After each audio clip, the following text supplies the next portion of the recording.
Kita akan mengkisahkan kisah Nabi Allah Shu'aib ini, dicantumkan dalam suratul Hud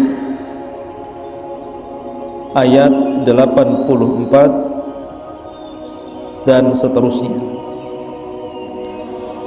Allah Subhanahu wa taala berfirman di dalam surah ke-11 surah Hud ayat 84, wa ila madyana akhahum syu'aiban, dan kepada penduduk Madian kami utus saudara mereka Syu'aib. Di dalam surah A'raf beda lagi.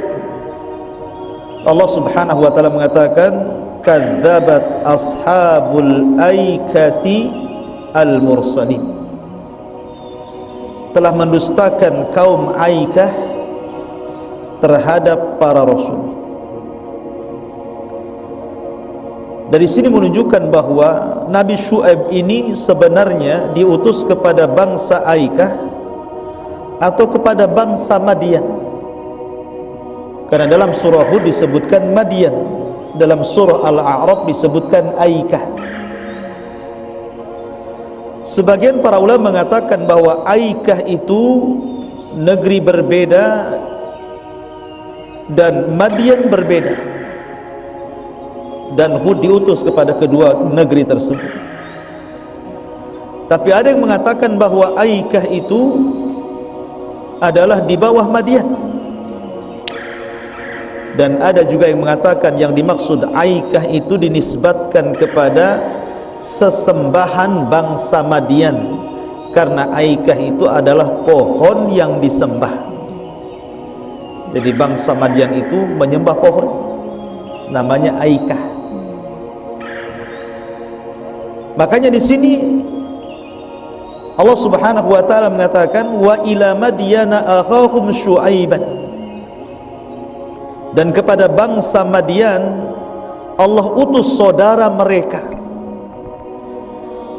Kalimat saudara mereka bahwa Syu'aib itu tidak asing bagi bangsa Madian.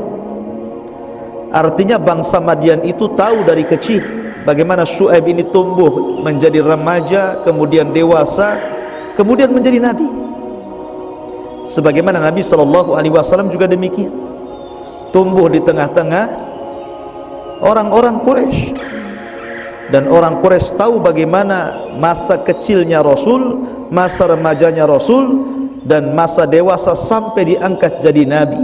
Mereka tahu masa kecilnya, sehingga ketika mereka tahu, tentu mereka tahu bagaimana kehidupan Rasul yang diutus itu. Dan ketika Allah Subhanahu wa taala sudah mempersiapkan satu orang untuk dijadikan utusannya, tentu Allah Subhanahu wa taala akan menjaga dia dari kecil. Makanya Nabi SAW sedari kecil tidak dikenal bohong, tidak dikenal pendusta, tidak dikenal minum khamr, tidak dikenal berzina, tidak dikenal nyembah patung, gitu kan. Sehingga ketika dia menjadi Rasul dan mengaku menjadi Rasul, tidak ada alasan untuk tidak diterima, karena tidak ada hal yang cacat dari segi akhlak dia. Begitu juga Syu'aib. Syu'aib itu diambil dari saudara mereka sendiri, dari kaum Madian sendiri, dan kaum Madian tahu siapa Syu'aib. Bahkan di antara para nabi dan rasul yang disebut dengan Khatibul Anbiya, oratornya para nabi, adalah Nabi Syu'aib. Nabi Syu'aib ini kalau ngomong itu bahasanya fasih, bahasanya indah, kedalaman bahasanya luar biasa, maka disebut Khatibul Anbiya, khatibnya para nabi, Nabi Syu'aib ini. Dan di sini Allah mengatakan wa ila madyana akhahum syu'aibah, dan kepada penduduk Madian Allah utus saudara mereka Syu'aib. Siapa Syu'aib itu?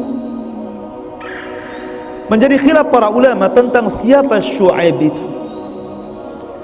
Ada yang mengatakan Syu'aib itu adalah cucunya Nabi Lut. Jadi Lut itu punya dua putri yang Allah Subhanahu wa taala selamatkan bersama Lut ketika negeri Sodom dihancurkan Allah, dan istrinya tidak selamat karena istrinya Nabi Lut itu kufur. Dan Allah Subhanahu wa taala menjadikan permisalan wanita-wanita kafir dalam Al-Qur'an, salah satunya adalah istrinya Lut. Jadikan permisalan istrinya Lut dan istrinya Nuh. Tetapi dua putri Lut itu selamat bersama Lut. Kemudian karena Allah selamatkan Lut dan putrinya, maka dia pun kemudian kembali bergabung dengan pamannya Nabiullah Ibrahim alaihi salatu wassalam. Dari situlah mereka hijrah menuju Syam. Lah salah satu putri Lut ini kemudian punya anak namanya Syuaib. Jadi Syuaib itu putra dari putrinya Nabi Lut. Ini salah satu pendapat. Ada juga yang mengatakan bahwa dia bukan putra dari putrinya Nabi Lut, tapi memang dia asli Madian, di mana Allah Subhanahu wa taala utus Syuaib ini satu di antara orang yang mengikuti agama Ibrahim, karena dia juga ikut hijrah bersama Ibrahim dan dia mengikuti agamanya Ibrahim alaihi salatu wassalam. Lah Madian ini terletak di Hijaz. Madian itu masih terletak di Saudi sana. Dan Nabi SAW pernah melintasi Madian. Artinya dari Madinah dekat kalau ke Madian. Dan negeri Madian itu masih berdekatan dengan negeri Sodom yang dihancurkan Allah Subhanahu wa taala karena perbuatan homoseksual. Karena jarak Nabi Syuaib baik secara tempat ataupun waktu itu tidak jauh dengan Nabi Lut, tidak jauh. Karena di antara Nabi Lut dengan Nabi Syuaib itu tidak ada Nabi, tidak terpisah dengan Nabi. Setelah Lut langsung Syuaib, sehingga jaraknya itu dekat, jarak waktunya dan jarak tempatnya juga dekat.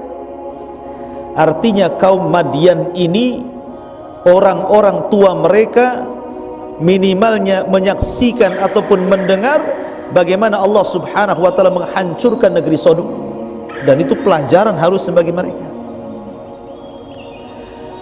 Di sini dalam Al-Qur'an Allah Subhanahu wa taala menjelaskan bahwa Allah utamakan negeri Madian ini dengan pusat pertanian. Jadi mereka itu suka bertani dan suka berdagang, dan Allah Subhanahu wa taala berikan nikmat kepada mereka luar biasa. Pertaniannya subur dan perdagangannya untung.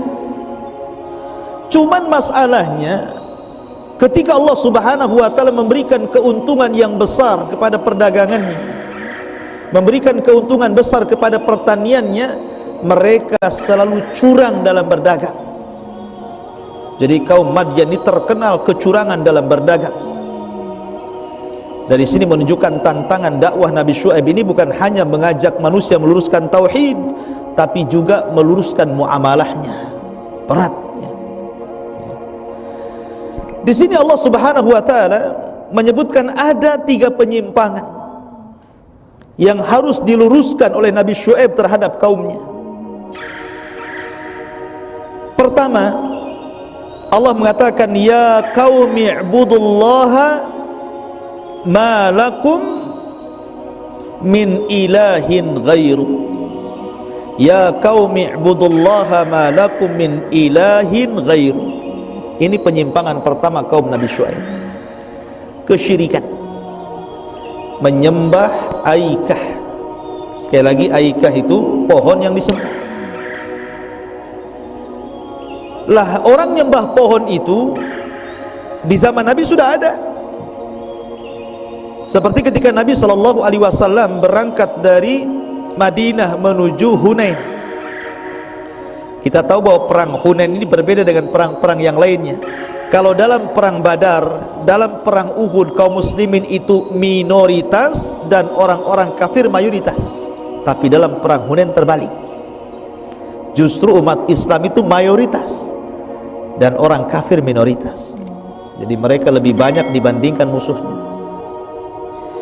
Dan orang-orang yang banyak bergabung dalam perang Hunain itu justru hudatsa'u ahdi bi kufrin, orang-orang yang baru masuk Islam, sehingga akidahnya masih goyang, masih goyang-goyang akidahnya, perlu tarbiyah dan tasfiyah. Lah ketika karena perjalanan Hunain cukup jauh, mereka pun istirahat di sebuah tempat yang di situ ada pohon, namanya pohon bidara. Dan pohon bidara itu pohon yang sangat luar biasa, banyak manfaat di dalamnya. Makanya Nabi SAW menjadikan pohon bidara itu daunnya untuk meruqyah. Jadi kalau orang kena pelet, ya, kena santet pelet, guna-guna, gitu, maka para ulama ketika meruqyah orang yang kena guna-guna itu menggunakan media daun bidara, tumbuk, dimasukkan air, kemudian diruqyah dan mandi. Dan daun bidara juga digunakan untuk memandikan mayat. Nabi SAW bersabda ketika putrinya Zainab meninggal dunia, kata Rasul, igsiluha bima'in wasidrin, mandikan ia dengan air dan tumbukan daun bidara, dan itu pengawet. Bahkan waktu saya berada di Yaman, kambing itu tidak sebagaimana kambing di tempat kita. Kalau kambing di tempat kita ini makanan banyak, rumput di mana-mana gitu kan, senang. Tapi rumput di sana kan jarang tumbuh, padang pasir gitu. Makannya apa? Daun bidara. Dan subhanallah nggak ada kambing kurus di sana, padahal jarang makannya. Rupanya khasiat daun bidara itu luar biasa, menyehatkan binatang. Intinya bahwa bagi orang Arab, daun bidara itu sangat bermanfaat. Kayunya ya untuk rumah, kan gitu. Sehingga oleh sebagian orang Arab jahiliyah itu dianggap bahwa itu pohon yang penuh dengan berkah. Lah kebiasaan orang-orang jahiliyah apabila mereka hendak berperang, sebelum mereka berperang, maka mereka letakkan pedang-pedang mereka, kemudian digantung-gantung di pohon-pohon itu dengan sebuah keyakinan tabarrukan ila syajar, mencari berkah dari pohon itu, supaya ada kekuatan yang mengalir dari pohon itu ke pedang-pedang mereka, dan ketika mereka menggunakan untuk jihad menurut keyakinan mereka, maka pedang itu akan mudah membunuh musuh. Itu keyakinan jahiliyah. Maka ketika sahabat ini yang baru masuk Islam ini melihat pohon itu, dia terkenang dulu. Semasa jahiliyah kalau perang itu gantungkan dulu pedangnya di situ. Maka dia datang kepada Nabi SAW dan mengatakan, ya Rasulullah, ij'al lana dhata anwatin kama lakum dhatu anwat. Rasul, jadikan untuk kami gantungan pedang juga lah, sebagaimana mereka orang-orang musyrik punya gantungan-gantungan pedang. Ini sahabat nih, sudah diberikan hidayah malah mau sesatkan gitu. Maka Rasul marah. Allahu Akbar, kata Rasul, innakum kama qalat banu Israel li Musa, ij'al lana ilahan kama lahum alihah, innakum qaumun tajhalun. Kali ini persis seperti Bani Israel, kata Rasul. Allah sudah berikan hidayah tauhid, mau syirik. Ij'al lana ilahan kama lahum alihah. Mereka mengatakan, jadikan kepada kami banyak Tuhan, kami tidak cukup satu Tuhan saja. Maka Bani Israel dikatakan oleh Allah Subhanahu wa taala, innakum qaumun tajhalun. Kalian itu kaum yang bodoh, sudah dapat hidayah mau sesat, gitu maksudnya. Artinya bahwa di zaman Rasul juga ada orang yang nyembah pohon. Apalagi di zaman sekarang kan gitu. Macam-macam pohon disembah. Saya masih ingat tuh kalau di Jawa Barat ada pohon beringin besar, pohon bejanggut katanya orang sana. Itu biasanya ada pohon beringin tertentu itu selalu ada sesajennya di situ. Kalau saya lihat dulu, perhatikan sesajennya itu biasanya beras, kemudian ikan teri, ya, kadang-kadang telur dibelah dua, gitu kan. Terus apalagi lupa saya. Mungkin sekarang bukan ikan teri, tongkol kali ya. Udah maju jinnya, ya. Tetapi untuk apa coba meletakkan itu coba?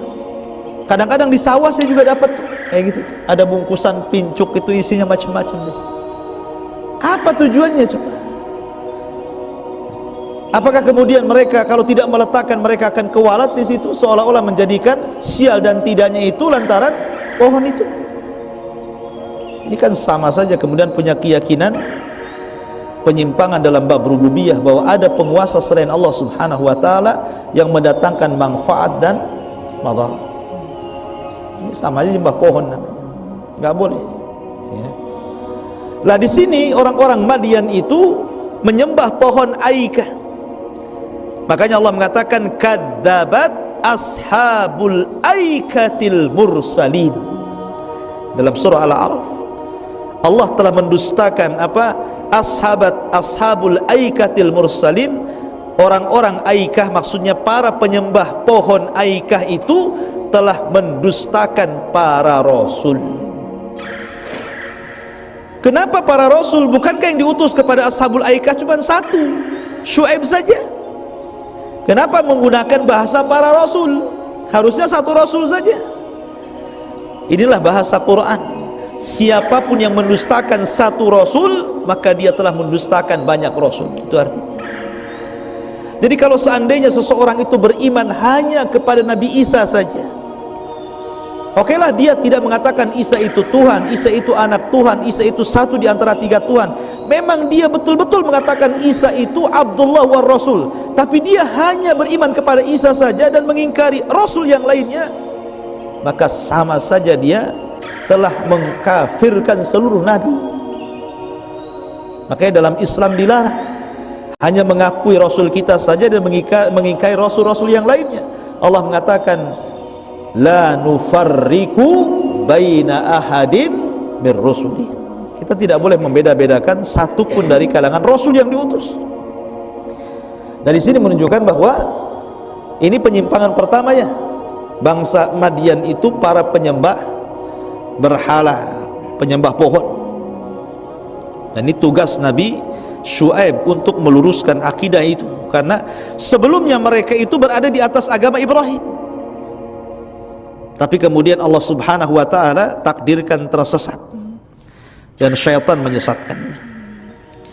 Ini yang pertama.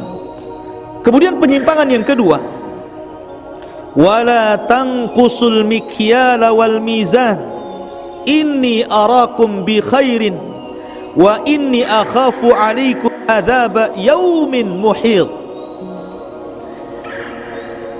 Kemudian Nabi Syuaib mengatakan kepada kaumnya,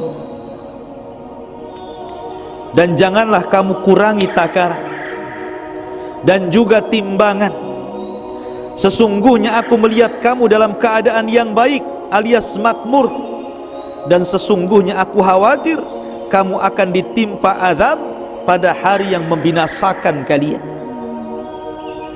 Wa ya qaumi auful mikyala wal mizana bil qis wa la tabkhasun nasa asya'ahum. Wahai kaumku, penuhilah takaran dan timbangan dengan adil, dan janganlah kamu merugikan manusia terhadap hak-hak mereka. Ini kecurangan kedua, penyimpangan kedua kaum Madian apa? Curang dalam berdagang, curang dalam bermuamalah. Makanya Allah mengatakan apa? Wailun lil mutaffifin alladzina idza iktalu 'alan nas yastawfun wa idza kaluhum aw wazanuhum yukhsirun. Celaka, kecelakaan bagi orang-orang yang mutaffifin. Siapa mutaffifin itu? Kalau dia jadi penjual, kalau dia posisinya penjual, dia kurangi tuh takarannya, kurangi literannya, kurangi meterannya, dia kurangi itu kalau dia jadi penjual. Kalau posisinya dia pembeli, dia tak mau dikurangi, tambah. Kadang-kadang penjualnya nggak nambah, antum ngambil sendiri, taruh di situ. Ini namanya mutaffifin. Dan itu kebanyakan di masyarakat kayak gitu itu. Tambahlah katanya. Si korting. Kalau jadi penjual tak dapat segitu. Kadang-kadang saya lihat ada tengok YouTube. Ya. Jadi ketika ini jual buah nih ceritanya. Jadi dia udah milih buah bagus, cantik-cantik dia milih buah itu, dikresekin. Ya. Kemudian pas ditimbang itu di bawah tuh, rupanya dia sudah buat kresek-kresek di bawah itu. Coba bayangkan. Jadi yang bagus-bagus yang ditimbang ditaruh, dia sambar kresek yang sudah dikreseki sebelumnya, yang campuran antara baik yang buruk dikasihkan, dan dia nggak pernah memeriksa, sampai di rumah busuk semua kan itu.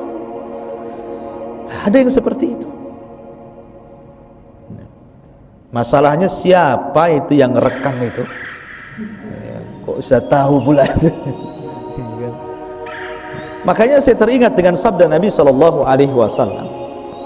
Jadi ketika Nabi itu jalan ke pasar, Nabi melihat ada orang yang sedang jual beras gandum. Namanya orang pergi ke pasar ingin beli beras, tentu kan diraba-raba beras ini. Ya kan, orang beli beras kan kalau zaman dulu, kalau sekarang kan karungan susah ya. Kalau tumpuk-tumpuk kan mesti diraba-raba, bagus enggak gitu. Jadi tanpa sadar Nabi Sallallahu Alaihi Wasallam memasukkan jarinya ke dalam tumpukan gandum itu, rupanya basah di dalamnya. Kemudian Nabi SAW bertanya, kenapa ini gandum di atasnya kering, di bawahnya basah? Maka sang penjual gandum mengatakan, ya Rasulullah, asabat humatar. Oh, gandum itu kena hujan Rasul. Rasul itu kan gak bodoh. Yang kalau hujan yang basah kan atasnya ya, yang kering bawahnya. Kenapa pula ada hujan dari bawah ke atas? Ya. Maka Nabi Shallallahu Alaihi Wasallam, halla taj'al, kenapa engkau tidak menjadikan yang basah itu fauqahu, di atasnya, liyarahun nas, supaya manusia tahu. Kenapa Nabi SAW mengatakan, kenapa kau tidak jadikan yang basah itu di atasnya, supaya orang tahu ini basah, ini jelek. Dan itu Masya Allah gitu kan. Memang kita lihat di dunia terutama orang jual buah-buahan kan seperti itu ya. Kadang-kadang ditumpuk-tumpuk yang bagus, kadang di atasnya itu. Ketika beli bang 1 kilo, ambil piring langsung seok gitu kan, padahal yang bawa busuk-busuk ya. Tapi tidak semua pedagang buah seperti itu ya. Maksudnya ada yang seperti itu. Lah dari sini khawfin memuliakan Allah Subhanahu wa taala, inilah yang dilakukan kaum Syuaib itu seperti ini, curang dalam berdagang. Mereka adalah mutaffifun ya. Jadi kalau jadi pedagang suka ngurangi leteran, ngurangi timbangan, ngurangi meteran. Tapi kalau jadi pembeli pengennya ditambah, pengennya minta korting, pengennya minta diskon. Nah ini, jadi tidak berkah ya, penjualannya. Kemudian yang ketiga di antara penyimpangan kaum Syuaib adalah wala ta'thau fil ardi mufsidin. Kata Nabi Syuaib, dan janganlah kamu membuat kejahatan di bumi dengan berbuat kerusakan. Dari sini kata para ulama tafsir bahwa kebiasaan Madian itu, mereka adalah para perampok padang pasir. Jadi kebanyakan mereka itu para perampok.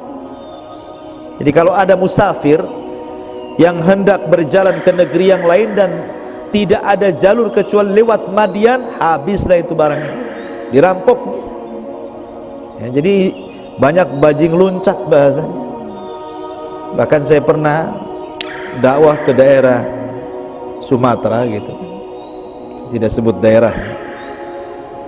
Waktu itu tur daurah selama 2 minggu, mulai dari Palembang berakhir di Bengkulu. Jadi pesawatnya ke Palembang, berakhirnya di Bengkulu. Nah, sepanjang perjalanan dakwah itu kadang di sini 3 hari sampai ke Bengkulu. Jadi saya lewat di sebuah desa. Kemudian orang-orang itu ngasih tahu, jadi memang dikawal itu dalam safari dakwah itu, karena takut kalau seandainya tengah jalan dibegal. Jadi Ceritalah nih salah satu kawan ini, Ustaz, nih desa, kalau antum lurus ke sana ini ada desa namanya Anu, itu satu kampung jadi perampok gitu. Jadi saya tanya, apa memang profesinya perampok? Maksudnya sepanjang tahun dia ngerampok saja? Oh tidak, mereka itu ada penghasilan pertanian. Jadi kalau hasilnya turun ngerampok. Terkadang ngerampok itu terkadang sesama perampok merampok. Itu yang aneh. Dia ini orang ini ngerampok, tetangganya juga ngerampok. Kadang-kadang ngerampok juga tetangganya, asal jangan ketahuan aja, ya kan? Sampai seperti itu. Ada juga daerah kayak gitu kan. Memang negeri kita ini kan unik gitu. Ada yang satu kampung pengemis semua. Kalau antum nikah sama wanita kampung itu, maharnya harus ngemis dulu. Mungkin sama juga di situ ya, maharnya ngerampok juga gitu kan. Jadi kita lihat ini kondisi-kondisi seperti ini juga, ini warisan daripada kaum Madian. Dan ini dihadapkan ketiga persoalan nih Nabi Syuaib ini. Ya, dia menghadapi kaumnya yang melakukan persekutuan dengan Allah Subhanahu wa taala. Yang kedua, melihat kecurangan dan kerusakan muamalah keseharian mereka dalam usaha dan ekonomi. Kemudian yang ketiga, mereka adalah para perampok. Bayangkan, seorang nabi diutus kepada umat yang rusak dari semua segi. Makanya wajar Allah Subhanahu wa taala memilih siapa? Syuaib, karena Syuaib itu khatibul anbiya, fasih, ucapannya itu fasih, lembut, ya, orator gitu kan. Karena kaum yang dihadapinya ini rusak dari semua segi, akidahnya, muamalahnya, akhlaknya, tiga-tiganya rusak. Maka di sini kuafir memuliakan Allah Subhanahu wa taala. Kemudian Allah Subhanahu wa taala melanjutkan dalam surah Hud ayat yang ke-85, baqiyatullahi khairun lakum in kuntum mu'minin wa ma ana 'alaikum bihafidh. Sisa yang halal dari Allah adalah lebih baik bagimu jika kamu beriman kepada Allah, dan aku bukanlah seorang penjaga atas dirimu. Jadi Nabi Syuaib dari awal dia terus menasihati, sembahlah Allah, adilah dalam timbangan, jangan suka curang, jangan ngerampok, ya, dinasihati itu. Yang halal itu lebih baik dibandingkan yang haram. Karena apa? Nabi Syuaib ini melihat bahwa Allah Subhanahu wa taala memberikan kemakmuran kepada mereka.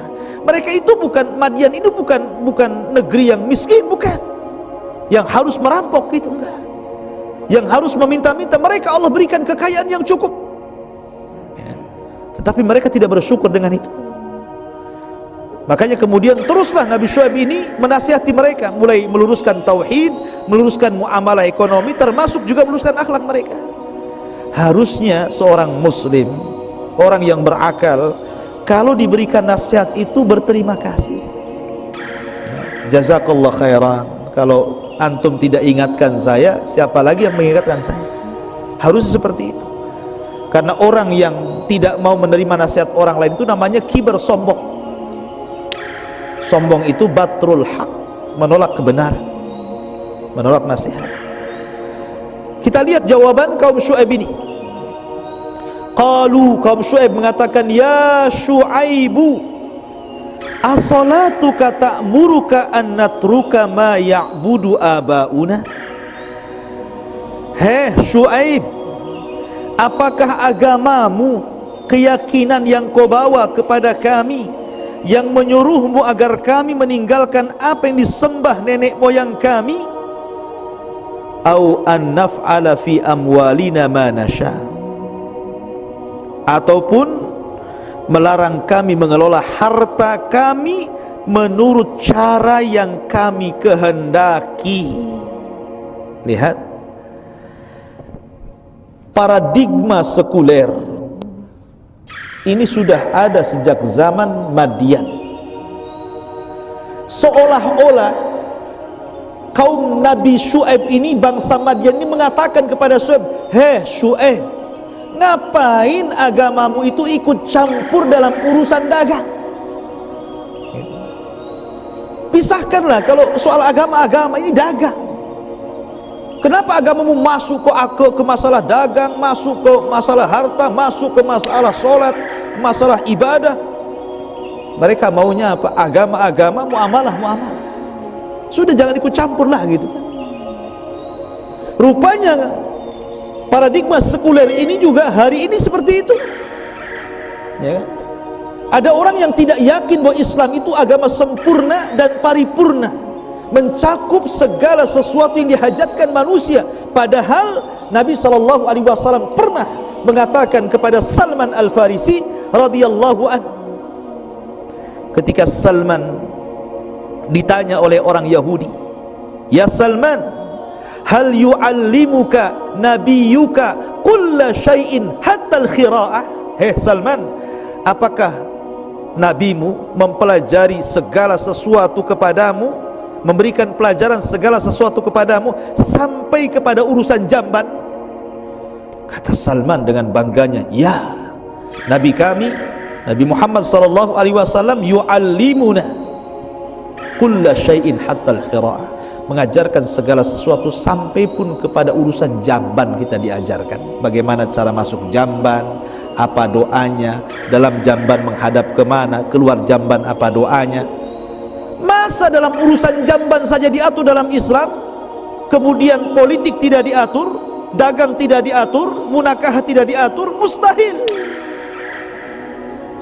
Kalau dalam urusan jamban saja diatur, ya tentu dalam masalah yang lebih besar dari jamban lebih diatur lagi.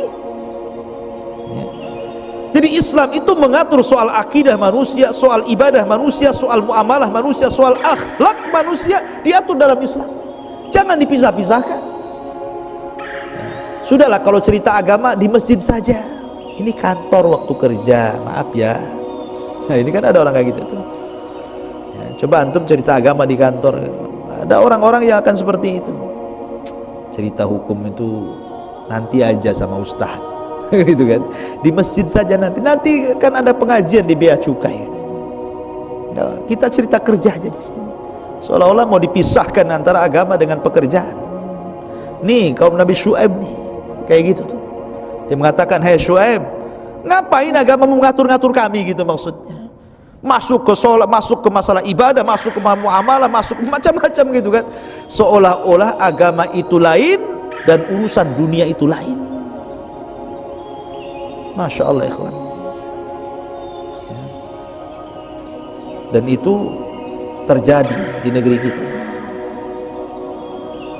Paham-paham liberal sudah masuk, ya, karena paham liberal ini lahir daripada sekuler. Kemudian, innaka la antal halimur rasyid, sesungguhnya engkau benar-benar orang yang sangat penyantun lagi pandai. Ini bukan memuji, ya, ini menghina. Memang kesannya memuji.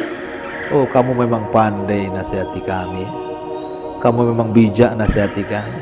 Kan ada orang muji tapi hakikatnya ngenyek kan, kalau bahasa dia muji bahasanya tapi sebenarnya merendahkan. Dan begitulah hakikat dakwah gitu. Konsekuensi dakwah itu pasti ada orang yang merendahkan, mungkin dengan bahasa pujian atau memang dengan bahasa yang vulgar gitu, memang merendahkan.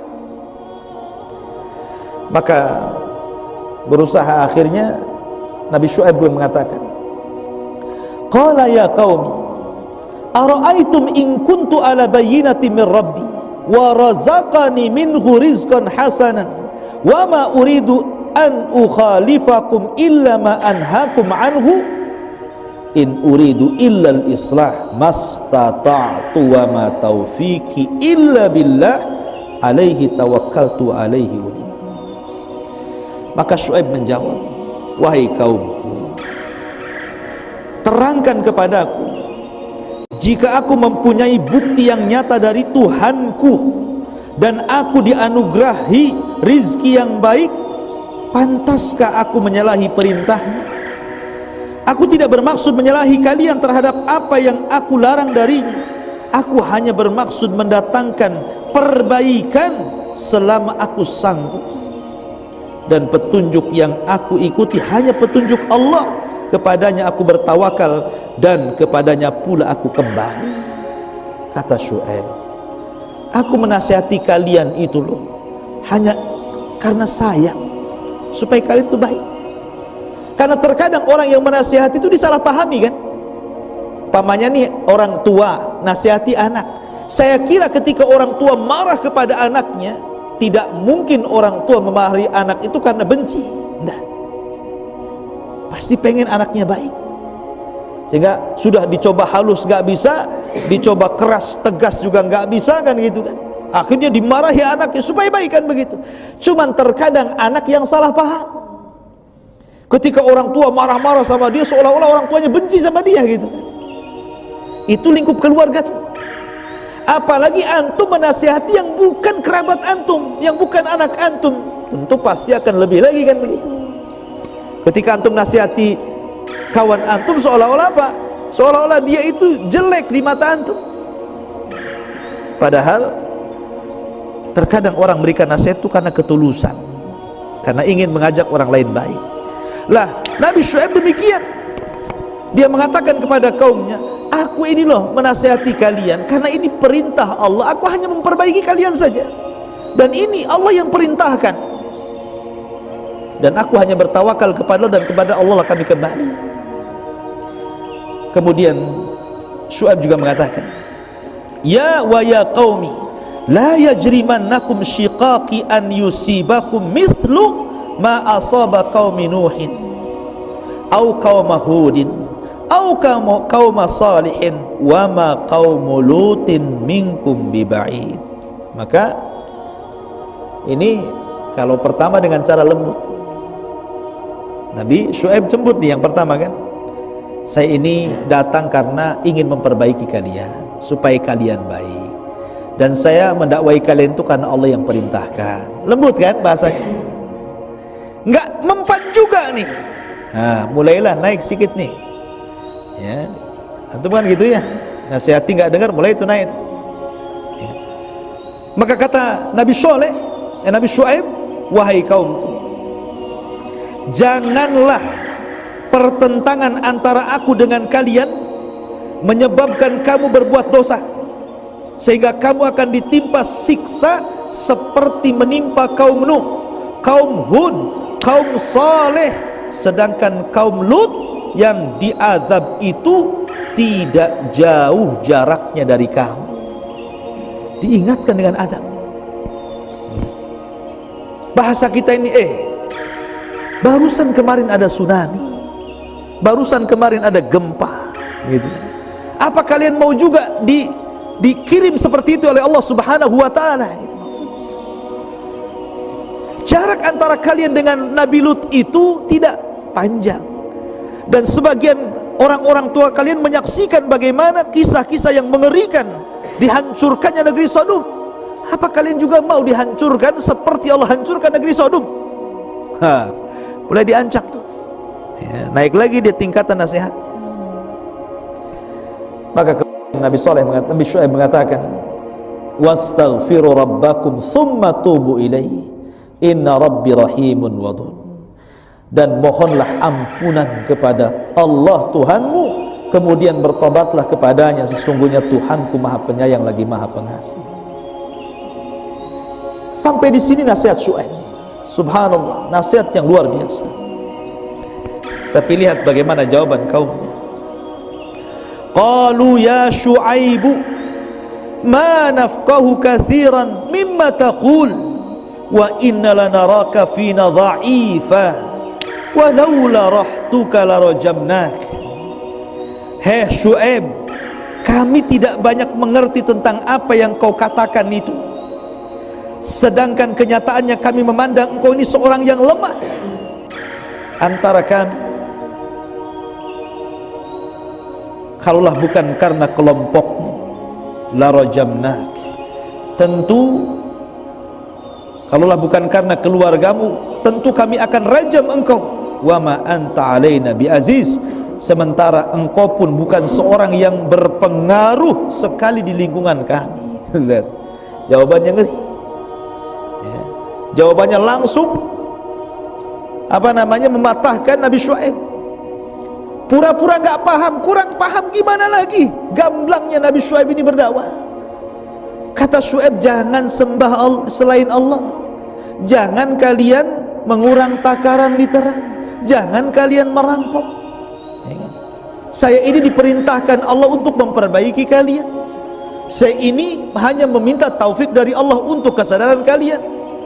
Dan kalian sudah tahu bahwa dihancurkan kaum-kaum sebelumnya yang paling dekat, kaum Lut. Kalian juga mendengarnya. Kurang jelas gimana? Mereka mengatakan, kami nggak paham apa yang kau katakan. Pura-pura nggak paham. Kan ada orang yang begitu ya, kalau dinasihati, karena nggak paham maksud antum apa gitu. Padahal sudah paham maksudnya. Ya pura-pura saja itu. Akhirnya apa? Mulai cari celah-celah ini, celah kelemahan Nabi Syuaib ini, dan mengatakan kepada Nabi Syuaib, karena keluargamu saja saya ini menghargai. Coba kalau bukan begini dan begitu, tentu begini. Gitu kan.